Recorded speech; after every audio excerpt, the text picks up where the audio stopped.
방송에서 제공하는 투자 정보는 투자 판단에 대한 조언입니다.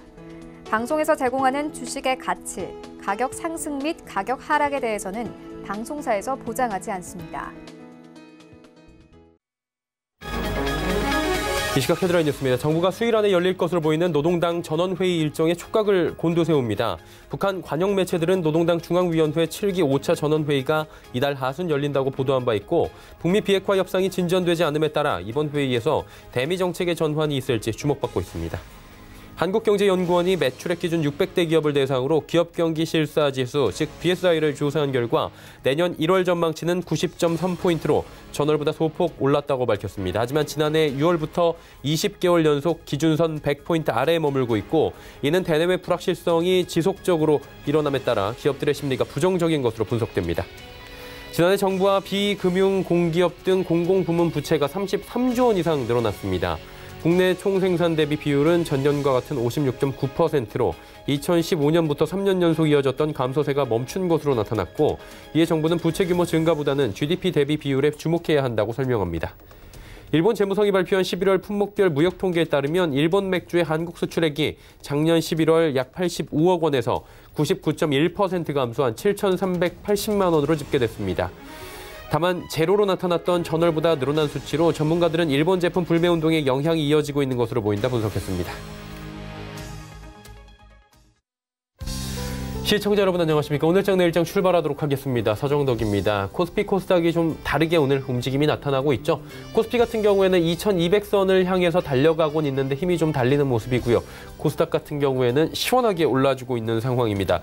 일단 코스피가 가기 위해선 시총 상위 전기전자업종 즉 삼성전자, SK하이닉스 등이 올라와야 하는데 이 두 종목이 오늘 좀 멈춰 있는 상황입니다. 그러다 보니 방향성을 못 잡다 보니까 지수가 답보 상태로 갈 수밖에 없고 지수가 오르락 내리락 보합권에서 움직이다 보면 다른 종목들도 눈치 보기를 하다가 약세 전환되기가 십상입니다.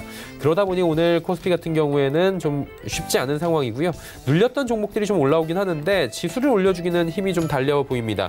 코스닥은 비보전 쇼크로 밀렸던 종목들이 아랫골이 달고 올라오는가 하면 대형 제약바이오 업종들 JP보건 헬스케어 이슈로 다시금 반등이 나오고 있고요. 코스피어는 전혀 다른 흐름을 보여주고 있습니다. 미중 간의 무역 분쟁 1단계 합의가 조금 더 당겨질 수 있다는 이야기가 성탄에 나온 상황이고 중국 같은 경우에는 경기 부양책들이 지금 속속 나오고 있습니다. 지준율 인하의 가능성도 지금 거론이 되고 있는 상황인데 자 오늘 내일 월요일까지 단 3거래일만을 남겨둔 올해 증시입니다. 그리고 배당을 받기 위해서는 오늘까지 매수를 해야 되기 때문에 매수세가 좀 들어와 줄지 기대도 되는 상황인데 2200선 회복을 하고 마무리가 될지 양봉 마감이 될지 한번 지켜보도록 하겠습니다. 코스피부터 확인하도록 하죠. 2188 약보합입니다. 여전히 지수는 쉽지 않은 상황입니다. 1.95 빠지는 부분은 뭐 크지가 않은데 올라가지도 못하고 조금은 답답한 흐름들 보여주고 있습니다. 다음 살펴볼까요? 자 보시면 2194까지 올라갔던 시장인데 또 빠져 내려오고 있고요. 일단은 뭐 갈팡질팡 보합권 수준에서 위아래로 움직이는 상황입니다. 다음 살펴보도록 하죠. 보시면 기관만 사줍니다. 외국인이 뭐 매도 물량이 크진 않은데 매도하고 있고요. 개인이 2142억 원을 매도합니다. 일단은 개인들 같은 경우에는 오른 부분이 있어서 이 부분 좀 팔고 가자. 그리고 내일 아침에 배당락이 일어나면 뭐 경험적으로 기술적으로 볼 때 배당 부분만큼 코스피가 장초반에 밀리기 때문에 그 부분을 또 노리는 분들도 아마 계실 겁니다. 다음 살펴보도록 하죠. 말씀드렸다시피 삼성전자 약보합, SK하이닉스 소폭 올라가고요. 네이버, 삼성바이오로직스는 소폭씩 밀립니다. 한마디로 많이 오르지도 내리지도 않고 있는 시총 상위주들이고 다음 살펴보도록 하죠. 보시면 현대차 보합, 현대모비스, 셀트리온, 신한지주 올라가는데 상승폭들은 크지 않고요. LG화학이 1% 정도로 소폭 밀리고 있습니다. 다음 살펴볼까요? 포스코 올라가는 가운데 SK텔레콤도 살짝 올라가고요. 나머지 종목들은 모두 빠집니다. 삼성물산이 1.39% 밀리고 LG생명 같은 경우에는 지금 뭐 시진핑 중국 국가주석이 내년 봄에 방한할 수도 있다라는 얘기가 나왔는데도 불구하고 잘 가지 못합니다. 다음 살펴볼까요?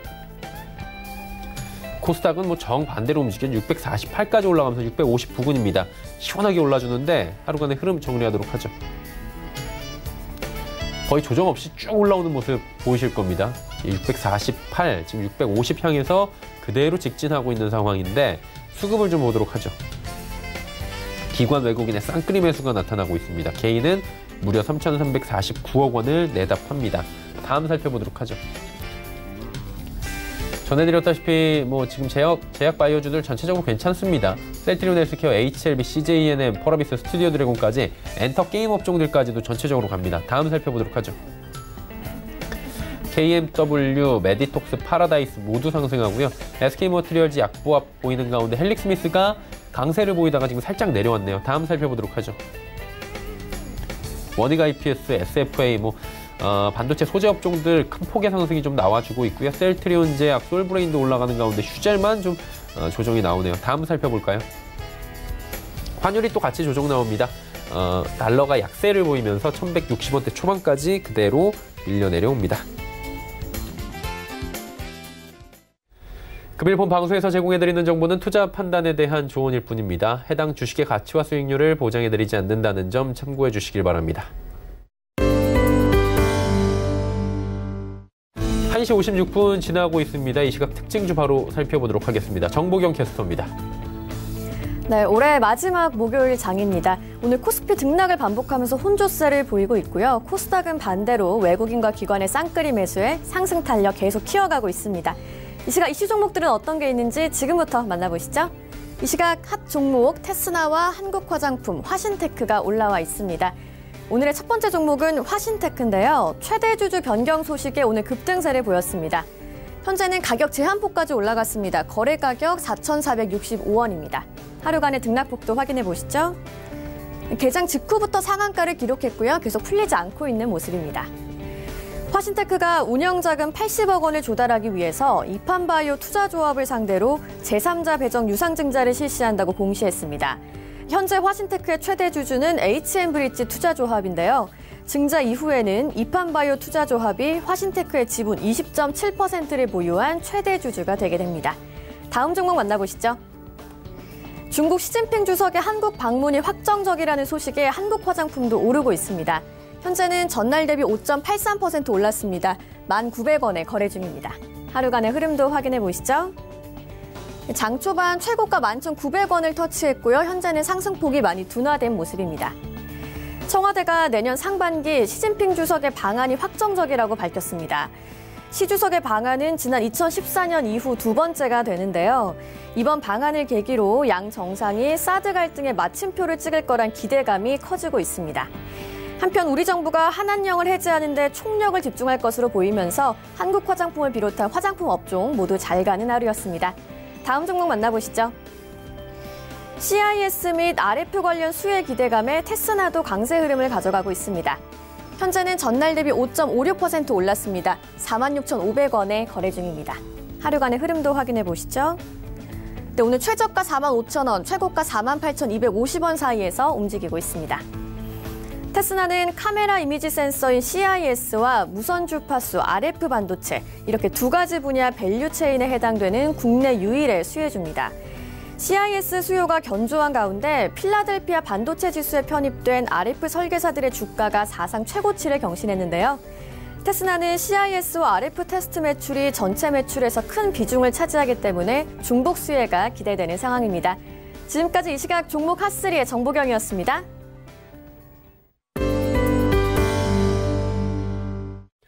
시장 이슈 정리하도록 하겠습니다. 펠리즈 투자리서치 김민수 대표와 함께합니다. 안녕하세요. 네, 안녕하십니까. 네, 올해 장도 이제 오늘, 내일, 월요일까지 얼마 남지 않은 상황입니다. 내년 얘기를 좀 해봐야 될 것 같은데 반도체 지금 업종 흐름 아직까지는 괜찮잖아요. 동향 전망에 대한 이야기를 한번 해보면 어떨까요? 네, 시장이 지금 가장 중심적인 종목이죠. 특히 외국인과 기관이 12월 달 되면서 꾸준하게 삼성전자, SK하이닉스를 사면서 과연 지금 이 시점들의 반도체에 대한 동향과 함께 내년에 어떤 식의 변화가 나올지도 한번 좀 체크해야 될 흐름이 아닌가 싶은데요. 가장 먼저 반도체 관련된 가격 동향을 한번 살펴보게 되면은 주력이라고 보여지고 있는 메모리 반도체 쪽에서 PC용 D램 그리고 낸드 플래시 모두 다 가격들이 올 한 해 밀려도 너무 많이 밀리다 보니까 그에 따라서 이제 하반기 특히 한 11월 달부터 저점대에서 반응이 나오고 있다라고 보여지고 있고요. 그런 쪽으로 봤을 때 이제 거의 하향세가 마무리된 게 아니냐라는 관측들이 높아지다 보니까 당연히 반도체주에 대한 가격들도 영향을 끼쳤다고 봐야 될 것 같고요.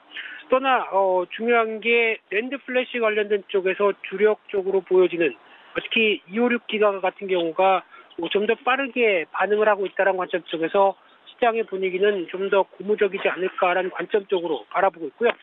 또 하나 선행지표적으로 여겨질 수 있는 반도체 장비에 대한 수주 동향들을 한번 살펴보게 되면요. 특히 대표적으로 북미 쪽 그리고 일본 쪽 반도체 장비 수주를 11월 달 기준으로 보게 되면은 일단 무엇보다 북미 쪽에 대한 장비 수주액이 한 2달 연속 증가세가 보여지기 시작하면서 전년 대비 증가를 보이고 있다는 관점들로 나오고 있고요. 그런 측면으로 보게 되면은 둘 다 모두 다 한 저점 하향세를 계속 기록하던 특히 정점으로 보여졌던 2017년도 이후부터 변화가 나오고 있다는 흐름들이 충분히 확인이 되고 있는 상황들인데 그러다 보니까 지금 아직까지 일본 쪽의 장비 수주는 전월과 아직 유사해서 그걸 좀 따라오지 못하는 부분들이라고 한다고 하더라도 여전히 미국 쪽에 대한 변화와 함께 장비 수주는 증가하고 있다는 관점 쪽에서 기대감이 좀 더 올라가는 부분이라고 보여지고 있고요. 또 세 번째로 이번에 마이크론 테크놀로지가 분기 실적 발표를 하면서 여러 가지 언급을 했는데 당장의 실적 같은 경우는 그렇게 큰 기대감이 없습니다. 특히 영업이익이 한 5억 9천만 달러 발표를 하면서 작년 동기 대비 한 84% 줄었다라고는 보여지고 있는데 이 수치마저도 그래도 예상치를 상회했다라고 보여지고 있는 상황들이고요. 특히 하반기의 디램에 대한 회복세가 눈에 띄고 있는 상황들이라고 언급을 했는데 특히 서버용 디램의 수요가 증가하고 있고요. 게다가 기업용이나 클라우드 관련된 수요도 늘어나고 있다라고 언급한 부분들. 또 하나 그래픽 카드 관련된 쪽에서 디램 수요가 증가하고 있다는 관점들도 상대적으로 눈에 띈다고 보여지고 있는데 특히 또 하나 예측 못했던 부분들 중에 하나가 차세대 관련된 게임 콘솔 쪽에서 출시가 되어 있는 쪽이 내년에 본격적으로 나오다 보니까 아무래도 HDD 대신에 SSD를 채용한다라는 관점들이 나오게 되면 이 부분 같은 경우도 메모리 반도체 쪽에 또 하나의 변화가 나올 수 있겠다라는 관점 쪽으로 바라보고 있는 흐름들인데요. 그러다 보니까 내년에 대한 전망들도 어떤 유력 여러 가지 흐름들을 봤을 때 개선의 가능성이 높다는 관점 쪽으로 보여지다 보니까 일단 삼성전자 같은 경우도 주가도 지난 액면 분할하기 전까지도 시도를 하면서 역사적 고점을 터치를 하면서 넘어가느냐에 대한 부분들로 나오고 있는데 하지만 막상 실적을 보게 되면은 일단 작년이 가장 실적이 정점이었죠. 영업이익이 거의 58조 원대 정도로 보여지면서 이 부분에 대한 흐름들이 일단 올해 거의 반토막 정도 수준인 27조 원대 정도로 예상을 하고 있는데 내년에 좋다고 하더라도 회복하는 데 무게를 실리면서 한 37조 원대 그리고 빨라야 2021년도 가야 다시 50조 원대를 회복하지 않을까라는 관점인데 주가는 상대적으로 먼저 간 게 아니냐라는 우려감들이 살짝 지금 나오고 있다고 보는 상황들인데요. 하지만 이 삼성전자를 바라보면서 중요한 부분들이 일단 주가는 어느 정도 앞으로에 대한 선 반영을 해간다는 관점들이고요. IT 업종이 가장 큰 특징이죠. 게다가 또 하나는 지금 지난 2018년도 실적이 정점이었을 때는 반도체가 열의를 했습니다. 그래서 지금 수익 구조를 봤을 때 반도체가 모두 다 이끌고 나갔다라는 관점 쪽으로 보여지고 있는데 그런 부분을 조금 더 수익 구조가 다변화할 수 있는 측면들이 내년에는 스마트폰에 대한 영향력이라고 봐야 되겠죠. 특히 스마트폰이 내년 같은 경우 5G라든가 폴더블 폰 쪽에서 의외로 생각보다 좀 빠른 변화가 나오기 시작한다라고 하게 되면 오히려 예상했던 실적보다 좀 더 빠른 변화가 나올 가능성도 충분히 존재한다라는 관점으로 봤을 때 수익 구조의 변화가 단순히 반도체뿐만 아니라 스마트폰에 대한 영향력도 커진다라고 하게 되면 이 부분이 아무래도 삼성전자의 동력이 될 수 있지 않을까라는 관점 속에서 여전히 저점 매수 유효하다고 바라보고 있고요. 혹시나 한 5만 4천 원대 부근 정도까지 들어오게 되면 또한 매수 기회로 추세로 대응하는 전략들은 유효하다 이렇게 말씀드리겠습니다. 네, 삼성전자에 대한 이야기까지 나눠봤고요. 이번 주 시장의 화두는 사실 조현아 전 부사장과 조원태 회장의 이른바 남매난이라고 표현을 하더라고요, 언론에서는. 이 부분인 것 같은데 그러다 보니 지금 급등락을 보여주고 있는 것 같아요. 특히나 한진칼의 강세, 특히 우선주의 강세가 지금 보이고 있는데 이 어느 시각으로 봐야 되는 겁니까? 네, 결론적으로 보게 되면은 이슈가 단기적으로 확대가 되기보다는 아무래도 어떤 남매의 난이라고 표현할 정도의 흐름보다는 약간 특히 조현아 전 부사장의 좀 화났다라는 입장이 아닐까 생각되고 있고요. 그런 쪽에서 어떤 경영 일선에서 배제시킨 여러 가지 흐름들이 아무래도 어떤 가족 간의 여러 가지 지분 경쟁 쪽으로 나오지 않을까로 시장은 바라보고 있는데, 생각보다 그 부분은 좀 너무 확대 해석하는 경향이 나오지 않을까라는 쪽으로 바라보고 있는데, 핵심은 그쪽이 아니라 오히려 KCGI와의 관계가, KCGI가 오히려 지분을 확대하면서 나오는 변화 쪽에 좀 더 무게를 두는 게 맞지 않을까로 바라보고 있는데요.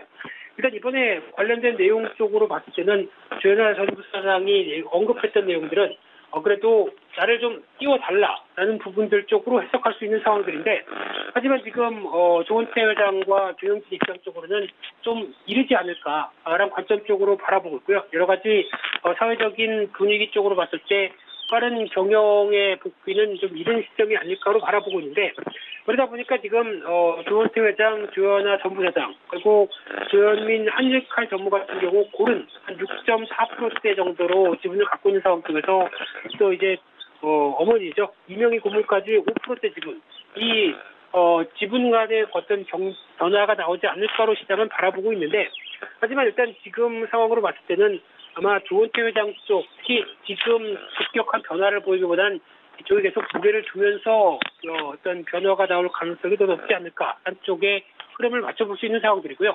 그래서 가족 간의 어떤 지분 경쟁 쪽은 아무래도 이슈가 그렇게 크게 확대되지는 않지 않을까로 바라보고 있는 상황 속에서, 일단 무엇보다 이제 한 3달 뒤에 이어질 주주총회 쪽에서 관심이 높아지고 있는 상황들이고요. 그런 쪽으로 봤을 때 특히 조은태 회장 같은 경우는 우 지분이 상당히 양호하기 때문에 특히 주중의 출석 주주 의결권 과반인 35%는 지금도 어느 정도 유지할 수 있지 않을까라는 쪽이고요. 게다가 또 델타항공 10% 지분도 조은태 회장 쪽에 유리한 쪽으로 알려져 있기 때문에 아마 어떤 회장에 관련된 직위와 여러 가지 변화들은 크게 위협받지는 않을 것이다라고 보여지고 있는데, 앞서 말씀드린 것처럼 이제 KCGI가 어떤 쪽에 압박을 가느냐, 이 부분도 작년에 이어서 올해 그리고 또 내년까지도 가장 큰 이슈라고 바라봐야 될 부분들이고요.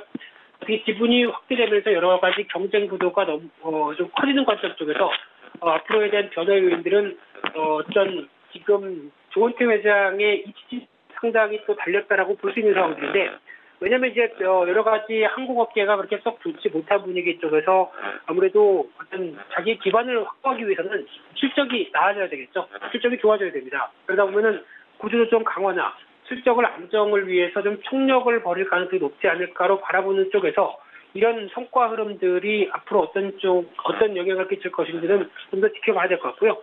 또 하나 이제 만약에 둔화되는 이제 조현아 전 부사장과 합의를 본다라고 하게 되면 아마 지금 호텔 부분이 가장 큰 관건이 아닌가 싶습니다.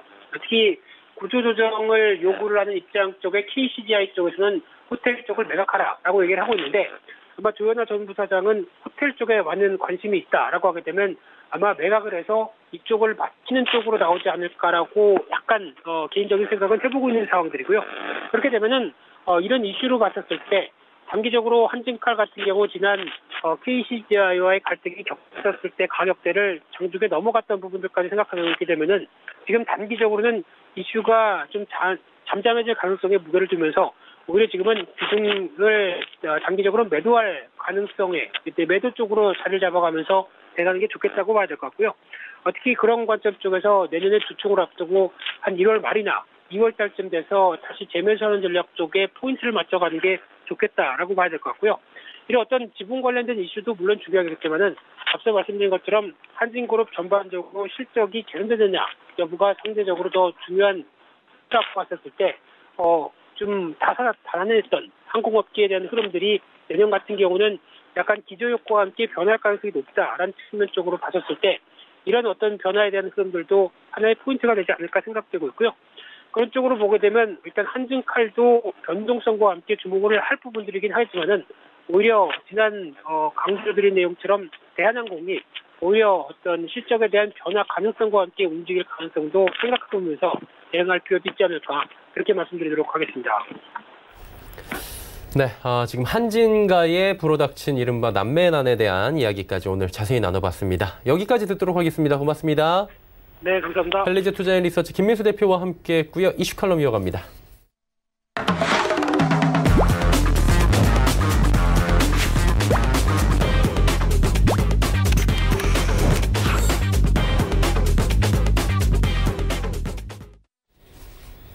이슈 칼럼 시간이고요. 미중산업경제연구소 조용찬 소장 오늘 함께합니다. 안녕하세요, 소장님. 예, 안녕하십니까? 예, 미국 3대 지수는 계속해서 전고점을 뛰어넘고 있는 역사를 다시 쓰고 있는 상황입니다. 근데 대통령 선거를 좀 예상을 해봐야 될 것 같은데 이 부분부터 좀 저희가 볼게요. 여러 가지 시나리오가 있을 텐데 최상의 시나리오는 어떤 건가요? 아무래도 지금 트럼프 대통령이 재선되는 게 미국 주식 투자가들 사이에서는 메인 시나리오로 받아지고 있는데요. 트럼프는 지난 때 대선 때 득표율이 46% 정도 됩니다. 이를 끌어올리기 위해서 중산층에 대한 감세나 재정에 대한 투입을 늘리고 있기 때문에 주식 투자가들이 당연히 반길 수밖에 없는 상황이고요. 반대로 민주당 내에서 선두를 달리고 있는 중도파 후보 중에 조 바이든은 지금 현재 선두를 달리고 있는데요. 펀드 매니저뿐만 아니라 주식 투자가들 사이에서도 선호하는 케이스라 그럽니다. 오바마 대통령의 그 선거 지원이 있는다면 스윙 스테이트로 불리고 있는 접전주에서 아무래도 충분히 승산이 있을 거로 보여지고요. 이외에도 부티지지라든지 블룸버그가 당선이 되더라도 주가나 외환시장의 충격은 단기에 그치고요. 주가는 좀 바로 회복될 것으로 보고 있습니다. 아무래도 부유층의 과자나 개혁적인 사회보장제도 그리고 IT나 금융기업에 대한 규제를 반대하고 있고요. 중국과의 무역 갈등도 완화 신호를 보내고 있기 때문에 이런 케이스가 미국 증시에는 내년에도 호재가 될 가능성이 크지 않을까 보입니다. 그렇다면 이제 위험 요소를 저희가 좀 체크를 해야 될 것 같은데 어떤 부분은 좀 위험하다고 저희가 볼까요? 네, 주가에 가장 큰 충격을 주는 시나리오는 대선 좌파 후보라고 할 수 있는 민주당의 엘리자베스 워렌 그리고 버니 샌더슨이 대통령이 되는 경우입니다. 반올가주의고요, 반백만장자, 반대기업주의자로 불리는 엘리자베스 워렌 같은 경우에는 중소득층 여성들의 지지를 받으면서 현재 지지율 3위를 달리고 있는데요. 슈퍼 화요일이라고 불리우는 3월 3일 런닝메이터를 중도 우파 지지율을 흡수할 수 있는 인물이죠. 블룸버그라든지 부티지지 그리고 힐러리를 선정한다든지 그리고 젊은 층의 전폭적인 지지를 받고 있는 샌더슨을 지명할 경우에는 표 확장성이 매우 큰 후보가 됩니다. 이번 대선은 2016년도와 같이 끝나봐야지 그 결과를 알 수가 있을 거로 보여지는데요. 이 때문에 야당 후보가 선전하면 할수록 증시의 그 불확실성이 커질 수밖에 없습니다. 또 다른 악재는 내년 1월 상원 탄핵 재판에서 트럼프가 탄핵되는 경우인데요. 우크라이나 원조 중단 명령과 같은 새로운 증인이랑 증거가 나온다면은 아무래도 장기간 세무신고 거부 문제까지 겹치면서 선거의 막판 발목을 잡힐 가능성이 큽니다. 이렇게 쓸 경우에는 외환시장에서는 달러 하락 압력이 높아지게 되고요.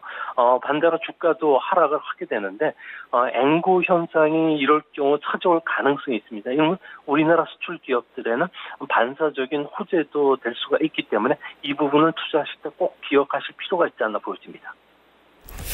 2020년도까지 이제 며칠 남지 않았고요. 증시거래일로 따지면 오늘 다 갔다고 치면 이제 2거래일밖에 남지 않은 상황입니다. 중국 경제 한번 얘기해봐야 될 것 같은데 바오류가 내년에 안 될 거라는 얘기들 나오잖아요. 경착륙 얘기가 나오고 있는 건데 원하는 대로 연착륙이 좀 이루어질 수 있을까라는 부분에 대해서는 시각이 좀 엇갈리는 것 같은데 이 부분 좀 말씀해 주시겠습니까? 네, 저는 내년에 중국 경제가 연착륙할 수 있다고 보고 있는데요. 아무래도 최근 들어와서 정책 총동원령을 내린 결과 10월과 11월 사이 중국도 생산, 소비, 제조업의 신규 수주가 모두 확대되는 경기가 바닥을 쳤다는 신호음들이 계속 나오고 있다는 겁니다. 이 때문에 중국 정부의 싱크탱크라고 할 수 있는 중국 사회과학원이 발표한 2020년 경제 청서를 보면요. 올해 성장률은 6.1% 안팎, 그리고 내년에는 이것보다 0.1%포인트 하락한 6% 전후로 감소를 하겠지만 충분히 경기 연착륙은 가능하다고 판단 내리고 있는데요. 아무래도 미중 무역 협상과 관련해서 좀 순조롭고요. 또 내년에 소비자 물가 지수도 3.4% 안팎으로 안정이 될 수 있다는 점, 특히 돼지고기 생산량이 회복이 되면서 물가 상승 압력이 낮아지고 있기 때문에 SOC 투자 확대라든지 재정, 금융 정책을 펼치면서 경기 연착륙이 충분히 가능할 것으로 보여집니다. 그리고 회색 코뿔소 즉 부실 채권 문제들 계속해서 거론이 되고 있는데 내년도에 이 얘기 계속 나올 것 같아요. 얼마나 심각하길래 계속 나옵니까? 네, BIS에 따르면은 중국 기업들의 부채는 2018년 말 기준으로 136조 원 정도가 되는데요. 10년 사이 4배 이상 증가를 했습니다. GDP 대비로 보면은 98%에서 10년 만에 152%까지 올라왔는데요. 과거 일본의 버블기보다 더 심각한 상황입니다. 문제는 136조 원의 기업 부채 중에 30%는 지방정부가 인프라 투자라든지 부동산 개발 투자를 위해서 자금을 조달했던 대출 플랫폼이라는 특수 목적의 회사의 빚이 대부분인데요.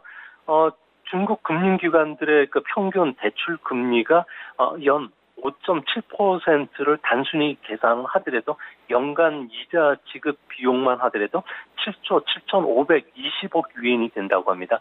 이자 지급 비용만 GDP의 8.6%가 된다는 것은 빚을 내 빚을 갚는 좀비 기업들이 언제까지 생존할지 아슬아슬한 상황이라는 건데요.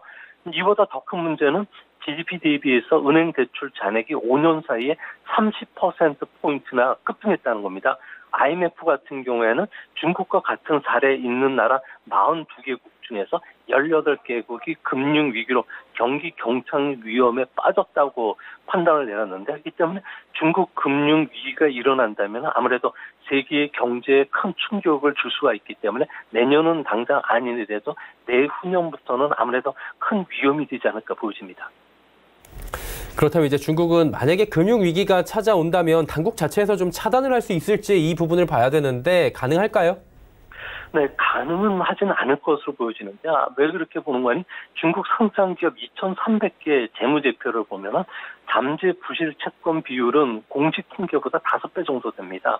이를 바탕으로 상업은행의 잠재적 부실 채권 비율은 근 10%에 가깝다는 건데요. 2002년 버블이 붕괴된 뒤에 일본의 부실채권 비율 8%보다 상당히 높은 수준입니다. 전면적인 금융 위기는 없더라도 중소은행들의 파산은 막을 수는 없을 거로 보여지는데요. 중국의 많은 은행들 같은 경우에는 기업들이 인프라 건설이라든지 위험한 부동산 투자뿐만 아니라 자동차, 조선, 태양광, 전기차, 반도체 과잉 투자를 부추겨 왔는데요. 이 때문에 상업은행들 같은 경우에는 중소은행이 발행한 인수어음을 수출을 거부하는 사태가 일어났습니다. 이로 인해서 지방은행의 뱅크런 사태들이 계속 일어나고 있는데요. 문제는 중국의 금융기관은 총 4,000여 개가 넘는다고 합니다. 정부가 부실채권 실태를 정확하게 파악할 수 없을 뿐만 아니라 공적 자금을 투입해도 효율적으로 집행되기 매우 어려운 구조라는 겁니다. 결국 언제 지방금융기관이라든지 국유 기업의 연쇄적 파산이 일어날 수 있는지 알 수가 없는 상황이기 때문에 앞으로 중국 기업이라든지 중국에 투자하는 펀드 같은 경우에는 재무 구조를 꼼꼼하게 따지면서 중국 기업에 투자해야 되지 않을까 생각이 듭니다. 일단 중국 같은 경우에 경기 부양책들 지금 많이 얘기 나오고 있는데 인프라 투자 확대 소식도 들려옵니다. 부실 채권 위험이 지금 높아지고 있는 상황 속에서 이게 목표를 좀 달성할 수 있을까라는 부분도 봐야 될 것 같은데 어떻게 보십니까? 네, 중국이 내수를 자극시키기 위해서 내년에도 대규모 인프라 투자를 하라고 지시를 했는데요. 문제는 사업 주체가 지방 정부이기 때문에 투자가 그렇게 적극적으로 이루어지지는 않을 것으로 보여집니다. 문제는 투자 자금 조달의 문제가 있는데요. 중국 정부는 숨겨진 채무가 발견이 되면 지방 정부에 대해서 엄중하게 문책하겠다고 여러 번 경고를 했는데요. 이 때문에 정부가 자금 조달 창구로 지정한 레버뉴 채권 발행 외로는 다른 쪽의 자금 조달 창구가 아예 막혀 있는 상태입니다. 레버뉴 채권 같은 경우에는 인프라 투자로 얻을 수 있는 수입을 가지고 이자 지급이라든지 원금을 상환하기 때문에 무작정 발행을 늘릴 수 없는 단점을 갖고 있는데요. 이 때문에 앞으로 인프라 투자는 회전이 빠르고 수익성이 높은 토지 정비 사업이라든지 주택 재개발에만 집중될 수밖에 없습니다. 현재도 60%가 여기에 집중되고 있고요. 상환 기간이 길고 수익성이 낮은 공공 서비스 분야죠. 유료 도로라든지 철도 교통, 항만, 하천 부분은 채 20%가 되지 않는다는 겁니다. 또 가장 큰 문제는 인프라와 관련된 과잉 투자가 축적이 돼 있다 보니까 인프라 자본의 생산성이 2010년도에 이미 피크 아웃된 상태입니다. 인프라 투자를 늘린다고 해서 GDP 성장률이 올라가지 않을 뿐더러 부실 채권이라든지 지방 정부의 재정 부담만 커지는 역효과가 발생하기 때문에 앞으로 지방 정부와 관련된 투자가 그렇게 활성화되지는 못할 것으로 보여집니다. 지금 미중 간의 무역 협상 1단계 합의가 됐다라고 하는데 아직까지 사인을 안 하는 상황입니다. 근데 이 시기가 점점 앞당겨지고 있다라는 얘기들이 나오고 있어요. 낙관적이다 보니까 상하이 종합지수가 3,000포인트 터치하는 등 굉장히 좋은 흐름들 보여주고 있는데 어때요? 지금 상승 랠리가 조금 더 갈까요? 네, 2020년에는 상하이 종합주가지수 같은 경우는 2,800선을 바닥으로 3,500까지 움직일 것이라는 게 중국 증권사들의 평균치인데요. 하반기로 갈수록 상승 흐름은 좀 가파라지는 전약 후강의 흐름을 예상들 하고 있습니다. 아무래도 호재는 미중 무역 협상과 관련해서 원활하게 진행된다는 점, 그리고 증권 선물, 자산 운용 시장과 관련해서 중국이 자본 규제를 철회하고 국제화를 진전시키는데요. 이 때문에 해외 자금 유입도 활발해질 것으로 보여지기 때문에 그렇습니다. 또 한 가지는 확대 재정 정책, 여기에 지준율 인하, 대출 금리 인하로 인해서 부동산 시장이 다시 좋아질 것으로 보여지는데요. 중국 부동산 시장은 전체 GDP 24%를 차지하기 때문에 부동산 시장이 좋아진다면 밸류에이션이 상대적으로 싼 종목들 쪽으로 자금들이 유입이 될 가능성이 크지 않을까 보여집니다. 그런 측면에서 보면은 내년도에는 반도체 국산화라든지 5G용 전자 부품 수요 증가로 인해서 반도체, 전자 부품 쪽에 관심이 높아질 것으로 보여지고요. 중국의 국산 신약 개발 정책에 따른 제약 회사 그리고 소비 부양책에 따른 유통, 식품, 음식 서비스가 아무래도 투자가들 사이에서는 유망할 것이라는 보고서들이 최근 들어서 많이 나오고 있다고 합니다.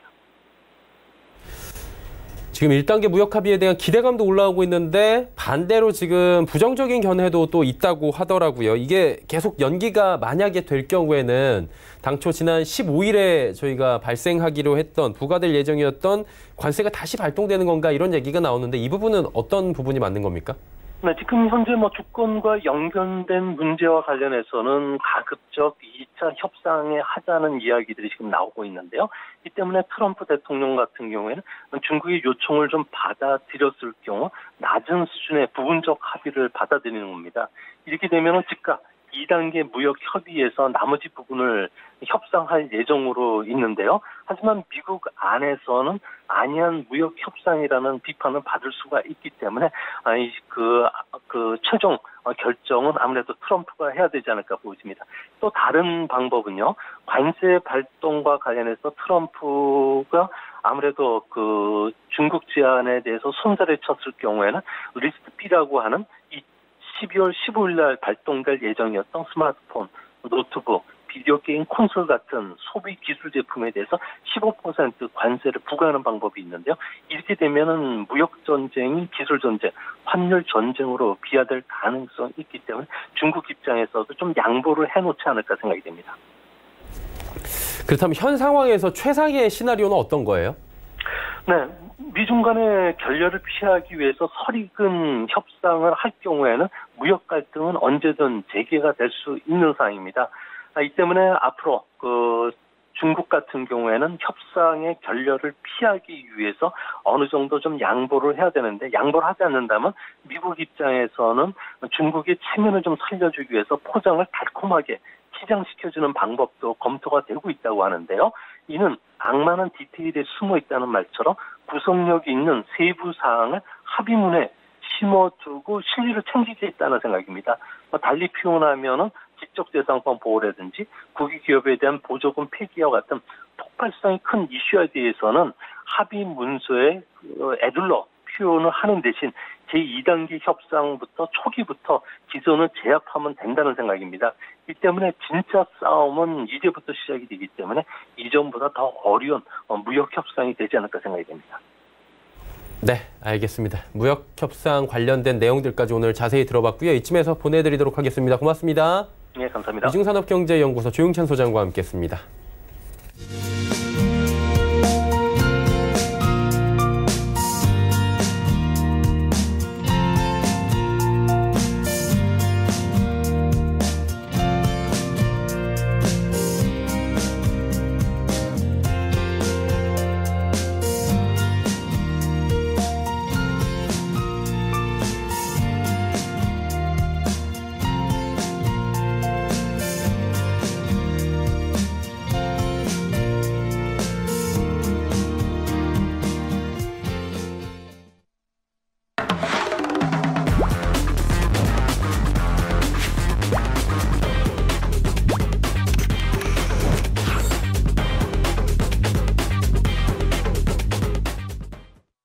네, 이제 종목 이야기 나눠보도록 하겠습니다. 마태투자연구소 주마태 대표와 함께합니다. 대표님 어서 오세요.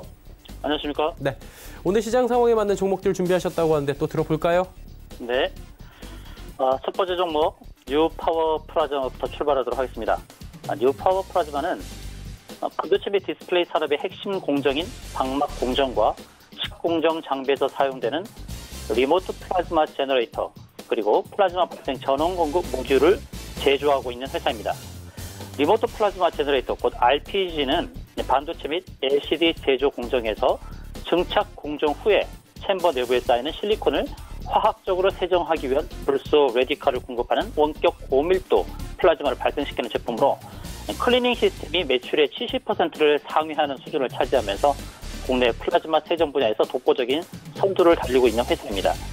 반도체 및 디스플레이 장비 업체들은 장비를 납품하면 일시적으로 실적이 줄어드는 경향이 있으나 동사는 소모성 부품 생산 기업으로 지속적으로 실적이 발생하는 상황입니다. 또한 유지, 보수 및 교체를 필요로 하기에 이 분야에서도 지속적인 매출이 발생할 수 있는데요. 수리 분야 매출은 20% 정도가 나오고 있고요. 동사의 계열사인 도우인시스의 경우 삼성 디스플레이가 최근에 이 회사의 지분을 추가 투자를 해서 지분율을 16.03%에서 27.7%로 끌어올리며 최대 주주가 됐습니다. 폴더블폰 강화 유리를 7년간 독점 공급하는 것으로 알려지면서 도우인시스에 대한 관심이 증폭되고 있는데 동사의 보유 지분 가치에 대한 평가도 다시 이루어질 것입니다. 도우인시스 지분 8.09% 정도를 보유하고 있고요. 삼성전자 폴더블폰에는 투명 PI 필름 대신에 강화유리 UTG, 울트라 싱 글라스가 적용될 것이라는 소식이 나오고 있는데 국내 강화유리 생산업체 도우인시스는 100 마이크로미터의 폴더블폰 전문 강화유리를 개발을 했고 내년까지 제품 양산을 목표로 하고 있습니다. 최근 동사의 경우는 이제 액면 분할 이후에 거래량이 큰 폭으로 증가를 하고 있는데요. 현재 차트를 보시게 되면 이제 상승 추세 유지하는 가운데 지금 21선을 테스트하는 가운데 있습니다. 21선의 지지가 이루어지는 4,300원대에서 지지가 확고하게 확보가 된다 그러면 추가 상승이 가능하고요. 이 상승 추세가 유지된다 그러면 제가 목표가로 선정한 5,000원까지 무난한 상승이 예상될 수 있겠습니다. 그러므로 목표가를 5,000원으로 설정을 하고요. 손절가는 3,900원. 그 일봉상에서 61선을 또 하회를 하면 또 위험할 수 있기 때문에 61선 하회하는 지점인 손절가 3,900원을 잡고 대응을 해보도록 하겠습니다. 두 번째 종목을 말씀드리는데요. 두 번째 종목은 하이로닉이 되겠는데요. 하이로닉은 피부 미용 의료기기 전문 기업으로 집속 초음파 리프팅의 대명사 더블로를 시작으로 냉각 지방 분해 장비 미콜에 이어서 플라즈마를 이용한 스킨 부스터 장비 플라소니까지 탄탄한 제품 라인업으로 피부 및 바디 관리 의류 장비 제조업체로 시장에서 그 입지를 확실히 다지고 있습니다. 피부 미용, 지방 분해, 여드름 치료, 모발 이식 등과 관련한 핵심 지식 재산권을 보유하고 있고 삶의 질 향상을 추구하는 현상에 따른 뷰티 산업이 성장하고 있는 현재 상황이 긍정적으로 작용하게 될 것으로 예측이 되고 있습니다. 매출액 13% 이상의 꾸준한 R&D 투자를 지속하고 있는 가운데 고부가 가치 사업을 추진하고 있고 피부 미용에 대한 사회적 관심도 증가에 따라서 화장품 중심에서 시술 중심으로 뷰티 산업이 성장함에 따라 시술이 보편화되는 시장 상황의 수혜를 입을 것으로 전망이 되고 있고요. 국내 홈케어 뷰티 디바이스 시장 규모는 2022년도에 1조 6천억 원 이상으로 전망됨에 따라서 동사도 다수의 개인용 미용 기기를 시장에 내놓고 있는 것이 긍정적으로 작용될 것으로 예상이 되고 있습니다. 최근 코스닥 시장의 하락세에 동사도 하락하면서 주가가 6,400원까지 상승했다가 지금 5,400원대 형성을 하고 있는데요. 일봉상에서 보시게 되면 기술적으로 121선을 터치를 하고 이제 거기를 지지선 삼아서 반등을 시도하고 있습니다. 지금 5,450원을 형성하고 있는 주가가 지금 매물대의 저항을 뚫고 간다 그러면 목표가 6,000원까지의 무난한 상승을 예상해 볼 수 있겠는데요. 그래서 목표가는 6,000원으로 잡고요. 손절가는 지난번 하락 지점에서 61선을 깨버린 자리 4,800원을 설정하도록 하겠습니다. 목표가는 6,000원, 손절가는 4,800원으로 설정하고 대응하겠습니다. 네, 세 번째 종목은 G3BNT가 되어 있는데요. G3BNT는 세 개의 자회사를 통한 신약 개발을 진행하고 있는 업체이고요. 특히 이제 안과 및 희귀질환 관련 신약 개발로 많이 알려져 있죠. 세 개의 자회사에 대해 잠깐 말씀드리겠는데요. 리젠트리라는 회사는 안구건조증 치료제 RGN-259를 개발하고 있고, 레누스 테라피틱스는 스포성 표피방기증 치료제 RGN-237을, 그리고 오블라토라는 회사는 경모세포종 뇌졸중 치료제 OKN-007을 개발하고 있는 자회사라고 할 수 있겠습니다. 동사는 지난 5월 신약 RGN-259 미국 임상 3상 첫 피험자 투약을 시작을 했고요. 또 이번 임상은 이제 미국 내 15곳의 안과 전문 병원에서 700여 명의 안구건조증 환자를 대상으로 진행이 되고 있습니다. 이번 임상을 통해서 이제 안구건조증 치료제 RGN-259의 상업적 경쟁력이 확대될 것으로 전망이 되고 있는데요. 동사가 개발 중인 신약의 치료 기간은 15일 정도로 84일 걸리는 경쟁사 자이드라 대비 작용이 빠른 것으로 알려지고 있고, 부작용도 적은데다가 대부분의 안구건조증 환자에 적용이 가능한 특징이 있다고 알려지고 있습니다. 최근 노바티스가 일본 제약사 다케다로부터 안구건조증 치료제 자이드라를 총 계약금 53억 달러에 인수를 하면서 동사의 RGN-259 가치에 긍정적 이슈로 작용한다라고 볼 수 있겠습니다. 임상이 진행 중이라는 불확실성을 감안하더라도 시가총액 대비 지나친 저평가 국면으로 판단이 되고 있고요. 미국의 임상 3상 시험에서 피험자 약 200여 명이 등록이 되고 순항하고 있다, 이렇게 지난달 25일에 밝혔고요. 전 세계 시장 규모는 약 3조 원에 달하지만 현재 미국 시장에서 판매되고 있는 치료제로 오리지널 품목으로서는 2개 제품만 독재하는 독과점 시장이고, 투약 2주차에 확인이 되는 차별화된 경쟁력으로 해외 분석기관인 글로벌 데이터는 신약 출시가 이루어지면 시장 점유율 1위를 넘볼 수 있다고 예상한 바가 있습니다. 기술적인 이제 차트의 흐름을 보시게 되면 29,000원대에서부터 33,000원까지 레벨업을 이루고 난 다음에 다시 29,000원대로 이제 회귀하고 있는 상황인데, 어떻게 보면 현재 추가적인 레벨업을 위해서 좀 저점을 다지는 국면이 있지 않은가, 이렇게 보고 있습니다. 박스권을 협정한다고 했을 때 지금 박스권 하단에 지금 지지력을 테스트하고 있고요. 또 내년도에 이제 JP 모건의 헬스케어 거기서 초대받는 회사이기 때문에 또 내년 1월 달에도 좀 상승 여력이 충분하다라고 이렇게 보고 있는데, 지금 목표가는 지난번과 또 고점 부근인 33,000 부근까지, 그러니까 일단은 목표가 32,000원, 그보다 약간 하회하는 32,000원 부근까지의 상승을 예상하면서 목표가 32,000원을 잡도록 하고요. 손절가는 이제 26,000원을 설정하도록 하겠습니다. G3BNT까지 세 종목 들어봤습니다. 지난 시간에 램테크놀로지 단기 접근해봤는데 결과 어땠습니까? 예, 램테크놀로지 이제 지난 목요일 종가에 비해서 이제 소폭 하락한 상태이고요. 그러나 손절가는 아직 터치하지 않았습니다. 제가 손절가는 7,300원으로 설정을 했고요. 이제 7,350원까지 하락을 하고 이제 반등을 모색하고 있는 상황이 있습니다. 기술적으로 보면 지금 일봉상에서 121선을 오늘 터치하면서 저가 지지력을 이제 테스트하고 있는 상황인데요. 지금 레큰 테크놀로지는 이제 반도체 및 디스플레이 화학 소재 전문 기업이고 일본 반도체 소재 수출 규제에 따른 이제 수혜가 전망이 되는 회사인데 지금 국산화를 추진하고 있는 가운데서 지금 매출이 지금 증대되고 있는 상황입니다. 그래서 올해가 마감되고 난 내년 1, 4분기까지 꾸준한 매출 증대에 힘입어서 주가도 상승할 것이라 그렇게 보고 있습니다. 지금 박스권 하단에 7,300원을 설정을 하고 또 박스권 상단 부분을 8,700원으로 설정한다 그러면 이제는 박스권 하단에서 지지력을 테스트했기 때문에 박스권 상단을 터치하는 8,700원까지의 상승을 기대해보면서 접근이 가능하다. 그래서 지금은 저가의 매수가 유효하다는 말씀을 드리도록 하겠습니다. 네, 그렇다면 오늘 말씀해주신 종목 중에는 어떤 종목이 좀 단기적으로 괜찮아 보이십니까? 단기적으로 접근할 때 좋을 것이라고 예상하는 종목은 하이로닉이라는 종목입니다.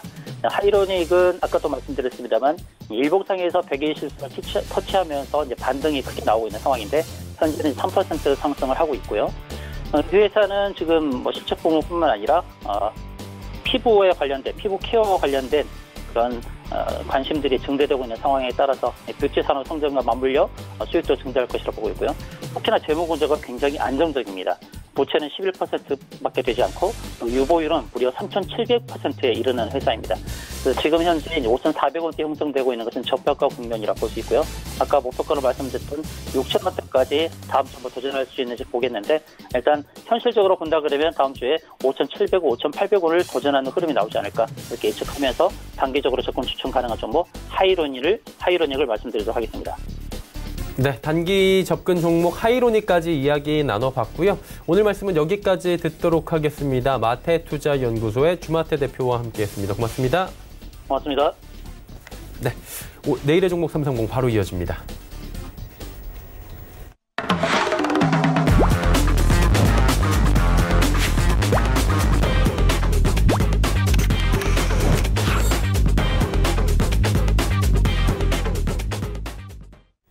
내일의 종목 330 시간입니다. 이지환 멘토와 함께합니다. 어서 오세요. 안녕하세요. 네, 오늘 나눠볼 이야기 바로 알아보도록 하죠. 이번 주 내내 나오는 얘기이긴 한데 남매난 한진그룹의 지분을 분석해 주신다고 합니다. 통상적인 이야기가 아니라 지분 분석이라고 하니까 조금 더 들어간 얘기 같은데 자세히 나눠보도록 하죠. 네, 워낙 이슈화되었던 부분이기 때문에 상당히 이제 많은 내용을 알고 계실 건데 사실 우리 시청자분들이 궁금해하는 것은 주가의 등락과 관련이 있습니다. 결국 이제 이 한진칼의 주가 등락은 결국 추가로 지분 매입이 강하게 이루어질 수 있느냐 없느냐 여부에 따라서 주가가 좋아지냐 나빠지냐 여부를 좀 판단할 수 있다라고 보면 내용보다 이제 지분의 관계에 대해서 좀 아실 필요가 있는데요. 먼저 이 지분에 대해서 좀 구체적으로 말씀 좀 드리겠습니다. 전체적으로 지금 현재 한진칼 대주주의 지분을 좀 보면 조원태 회장이 약 6.5% 정도를 가지고 있고요. 조현아 전 부사장이 6.49%, 조현미 참모가 한 6.47%, 그리고 임영희 씨가 5.31% 거의 비슷비슷한 지분율을 보유하고 있고 이 특수관계 지분율을 전부 다 합하면 28.64% 정도의 특수관계 지분율이 나오게 됩니다. 여기에 델타항공이 10% 정도의 지분을 가지고 있고 반도건설이 예전부터 꾸준하게 매입을 하면서 6.28% 지분, 여기에 KCGI 독립사모펀드가 17.29%, 최근에 한 2% 가까이 지분율을 좀 올리면서 전체적으로 17.29%의 지분율을 가지고 있고요. 국민연금도 지분율이 많이 낮아졌지만 여전히 4.11%의 지분을 가지고 있습니다. 최근에 이제 주가가 급등했던 이유는 바로 이 KCGI가 지분율이 15%대였는데 최근에 이런 사태를 좀 겪으면서 보니까 지분율이 17%대로 올랐다. 자, 이렇게 되면은 결국 경영권 분쟁과 관련해서 지분 매입 경쟁이 일어나지 않겠냐라는 일종의 이제 테마에 가까운 모멘텀이 지금 나와버렸는데 실제로 과연 이제 이 지분이 연속성으로 이루어질 수 있을지 부분은 좀 따져보실 필요가 있는데요. 전체적으로 이 대한항공 같은 경우에는 이 대한항공과 호텔과 LCC 크게 보면 이제 세 개의 그룹으로 좀 나눠서 아마 경영권 승계도 2세에 대한 경영권, 3세에 대한 경영권 승계도 이 세 부분으로 나눌 것으로 예상이 되었습니다. 그래서 대한항공은 장남이 그리고 호텔은 장녀가 LCC는 자녀 이렇게 나눠졌는데 최근에 이 대한항공이 아시는 것처럼 구조조정의 일환으로 호텔을 매각하겠다라고 나오자 조현아 부사장 측에서 상당히 반기를 들면서 이제 전체적인 분쟁이 일어나게 되었는데 먼저 좀 보시면 이 지분 구조가 단기간에 그렇게 변할 가능성은 크지 않다라는 부분을 좀 아셔야 되고요. 특히 이제 특수관계 지분율이 28.6%에 골고루 지금 나눠져 있기 때문에 한쪽으로 치우치지 않는다라는 점. 여기에 델타항공 10%는 거의 우호 지분으로 계속해서 남아있을 가능성이 크기 때문에 만약에 KCGI 측에서 새로운 지분 추가 매집 구조 여기에 조현아 전 부사장 측의 이탈 세력을 합한다고 하더라도 전체적으로 매입해야 될 규모가 상당히 크기 때문에 이렇게 지분 매입을 통해서 경쟁할 개연성은 지금 당장으로서는 크지 않다라는 부분을 좀 보셔야 됩니다. 그렇기 때문에 주가가 단발성 상승 이후에 큰 폭으로 하락하는 이유도 여기에 있고 지금으로서는 추가적인 지분 경쟁을 통해서 경영권 분쟁 때문에 지분 경쟁이 일어날 개연성은 크지 않다라는 부분 특히 예전에 이제 캐스팅 보드 역할을 했던 국민연금이 7%에서 계속해서 지분율을 낮추고 있기 때문에 이 국민연금 쪽에 반하는 지분율을 더한다 하더라도 상당한 격차가 있기 때문에 단기간에 이렇게 지분 경쟁이 일어날 개연성은 상당히 없다라는 부분을 좀 먼저 말씀을 드리고요. 다만 이런 지분 경쟁으로 인해서 전체적으로 주가에는 단기 상승 이후에 상당히 부담으로 작용할 개연성이 좀 크다라는 부분을 좀 아셔야 될 것 같고 단기간에 거래량이 대량으로 많이 나오면서 손바뀜이 나온 과정에서 전체적으로 개인 투자자 분들이 고점에서 많은 손실을 입고 이 종목을 지금 현재 손실 상태에서 많이 보유를 하고 계십니다. 그런 관점을 좀 보신다면 지분 얘기가 계속해서 나올 것이고 그럴 때마다 주가가 단기간에 급등할 수 있지만 최근의 경향으로 좀 전에 보신 부분을 말씀을 좀 드리면은 주가가 단기간에 급등할 때는 꼭 이전에 물렸던 물량을 좀 빠져나오는 기회로 활용을 하고 추가적인 지분 경쟁을 통해서 경영권 분쟁이 일어날 개연성이 크지 않다는 점 다시 한번 강조해서 좀 말씀을 드리면서 한진칼은 단발적 상승 외에 연속적으로 주가 상승이 좀 이어지기 어렵다는 부분을 마지막으로 강조해서 말씀을 좀 드리겠습니다. 자, 그렇다면 오늘 시장 그리고 내일까지 지켜볼 만한 종목 있으면 좀 말씀해 주시면 좋을 것 같아요. 어떤 종목 있을까요? 네, 최근 이제 IT 종목들이 지난주 후반부부터 한 5일 연속 조정을 좀 받았습니다. 전체적으로 가격 조정보다는 이제 기간 조정이 좀 가까운 양상을 좀 보였고요. 이 얕은 조정 이후에 바로 이제 좀 상승하는 모습을 좀 보여주고 있는데 그만큼 IC 섹터가 좀 주도주라고 좀 보시면 될 것 같고요. 다만 이제 반도체주는 너무 조정이 좀 얕은 가운데 바로 또 다시 급등을 하고 있기 때문에 이 부분 밑에서 추가로 매수를 하지 않는 밑에서 매수가 없으신 분들은 지금 과정에서 좀 따라잡기가 힘듭니다. 그런 점에서 이제 IT 섹터에서 좀 볼만한 부분 오늘 말씀을 드리려고 하는데요. 급등한 반도체주를 좀 대체할 수 있는 종목 오늘은 대덕전자에 대해서 말씀을 좀 드리려고 합니다. 대덕전자는 이 시간을 통해서 우리가 한번 인적 분할에 대해서 좀 설명을 드렸는데요. 호재에 가깝다라는 부분을 좀 결론적으로 말씀을 드렸고 대덕전자는 아시는 것처럼 이제 PCB와 관련해서 우리나라에 상당한 기술력을 좀 가지고 있는 업체고 이 PCB와 MLCC는 내년 1분기를 넘어가면서 상당히 전체적인 업황 자체가 좀 좋아질 가능성이 크다라는 부분을 말씀을 드렸습니다. 그래서 이 인적 분할이 하나의 상승 모멘텀으로 작용할 수 있는 호재가 되고요. PCB 수요 확대 여기에 이런 부분들이 좀 같이 어우러지면서 기관들도 집중적으로 매수를 하고 있습니다. 내년 초에 이제 인적 분할이 되고 나면 상당히 이제 대덕전자와 대덕 이때 주 지주회사를 좀 나뉘게 되는데 주가는 그 이후에 이제 변동성을 좀 확대하면서 상당히 호재를 좀 얻고 상승 좀 기주로 탈 가능성이 좀 있습니다. 그렇게 보신다면 지금 12월 달에 조금 선침의 관점으로 접근할 필요가 있다. 말씀 좀 드리고요. 차트를 보면서 기술적인 부분은 잠깐 말씀을 좀 드리겠습니다. 전체적으로 지금 9,000원 초반대에서 쌍바닥을 형성하면서 상당히 좋은 모습을 좀 보였고요. 바닥을 잡을 때 거래량이 좀 늘어나는 모습을 좀 보여준 이후에 최근에 이제 120선을 처음으로 이제 돌파하는 모습을 좀 보여주고 있습니다. 아마 직전 고점을 놓고 상승 이후에 좀 눌려지는 조정을 좀 받을 수 있고요. 이 조정 이후에 이제 인적 분할을 하게 됩니다. 그러면 인적 분할 이후에 좀 기대할 수 있는 상승폭이 상당 부분 있기 때문에 지금 정도에서 IT 종목에 새롭게 접근하지 못하신 분들 한번 좀 관심을 가져볼 만한 주식이다라고 말씀을 좀 드리겠습니다. 네, 대덕전자에 대한 이야기까지 나눠봤습니다. 오늘은 이쯤에서 보내드리겠습니다. 고맙습니다. 고맙습니다. 이지원 멘토와 이야기 나눠봤고요. 금일 본 방송에서 제공해드린 정보는 투자 판단에 대한 조언일 뿐입니다. 해당 주식의 가치와 수익률 보장해드리지 않는다는 점 참고해 주시길 바랍니다. 저희가 준비한 소식은 여기까지입니다. 잠시 뒤에는 마감 임박 60분의 승부 바로 이어집니다. 채널 고정해 주시기 바랍니다. 고맙습니다.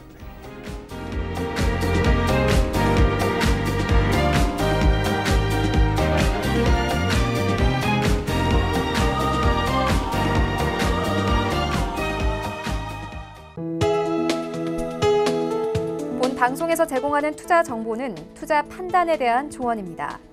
방송에서 제공하는 주식의 가치, 가격 상승 및 가격 하락에 대해서는 방송사에서 보장하지 않습니다.